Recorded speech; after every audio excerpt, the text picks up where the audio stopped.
I'm now going to hand the floor over to the Honourable Manlio Di Stefano. Thank you very much for joining us. The floor is now yours.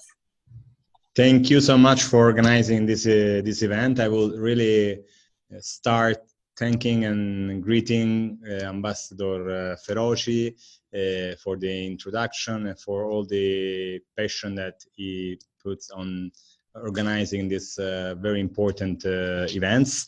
And I will also greet Ambassador Benassi, with whom I always had the chance to cooperate, and also Mr. Jonathan Black for the other perspective he will bring to the discussion. That is our friend of UK.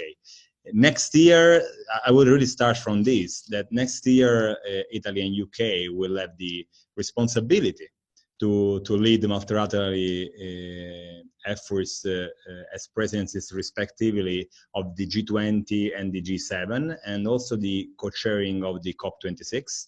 In such a really fragmented international system, I think that multilateral fora such as the G7 and the G20 have a real duty, that is to speak with a single voice when it comes to addressing the most urgent global challenges.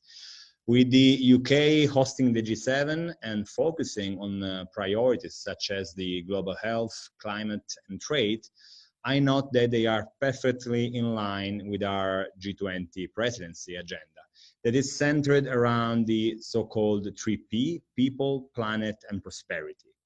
I'm therefore sure that we will be able to maximize and deepen the synergies between our two presidencies in such a delicate year as the next one.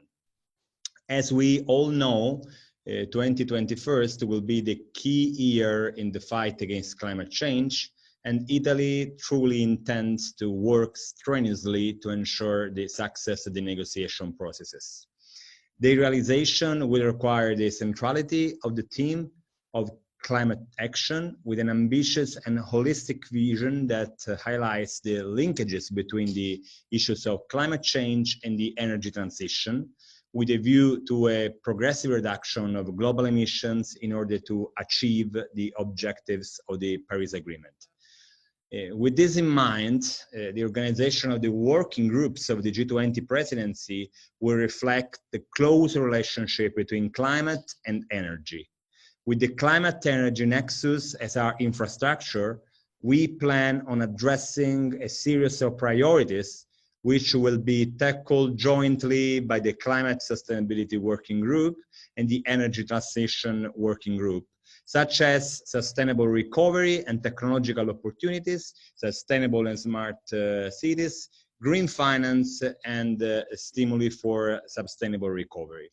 In our view, a sustainable recovery must aim at structural actions that facilitate the acceleration of the energy transition, green economy and environmental sustainability, making use not only of national public resources, but also the support of global financial flows that should progressively align in support of the objectives of the Paris Agreement. I truly agree with the Ambassador Feroci when he said that it's very important to see what's going to be the action taken by the new presidency in the United States according to the Paris Agreement. It's going to be a key factor in the next year too. The elaboration and implementation of ambitious national climate commitments in the short term and the successful transition to climate neutrality in the long term will need to be anchored in concrete instruments for reducing emissions, especially in the sectors most responsible for emissions of greenhouse gases.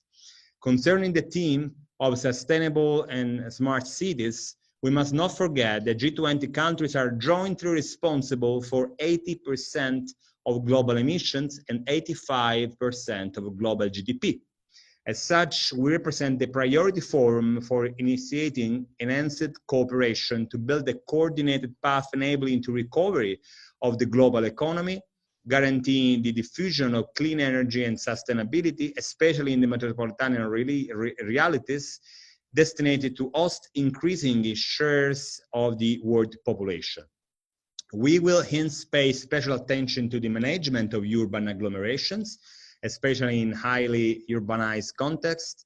On the one hand, through the use of nature-based solutions that acts as a measure of both adaptation and mitigation, and on the other, through the electrification of consumption, the digitalization of energy systems, so to reach greater efficiency and to spread the spread of renewables.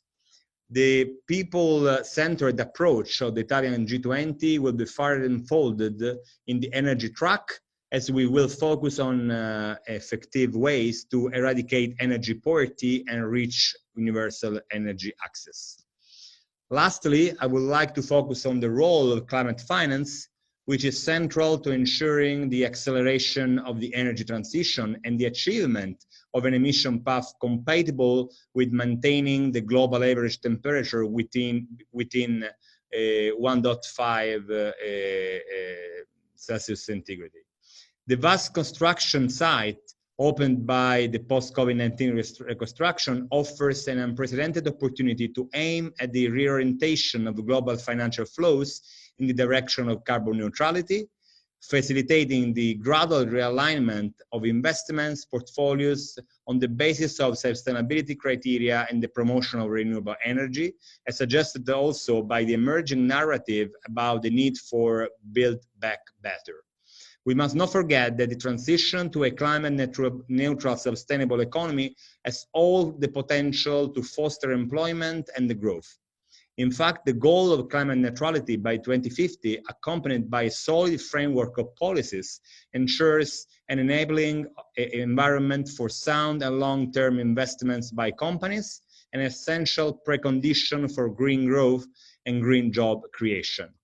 In view of the G7 and G20 and COP26, there is a common element that will be crucial, and that is the need to continue to build international momentum on tackling climate change.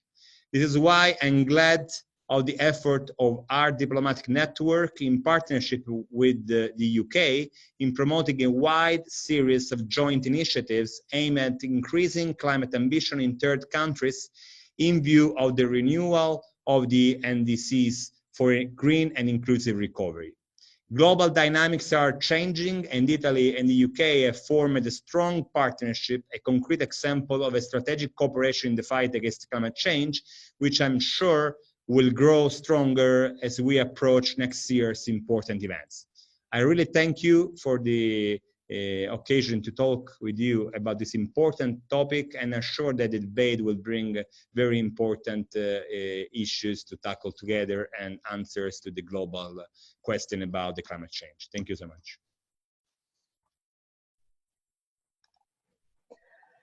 Thank you very much, Honourable Di Stefano. It was fantastic to hear the priorities that you've set out there so far. And thank you again for joining us for this event.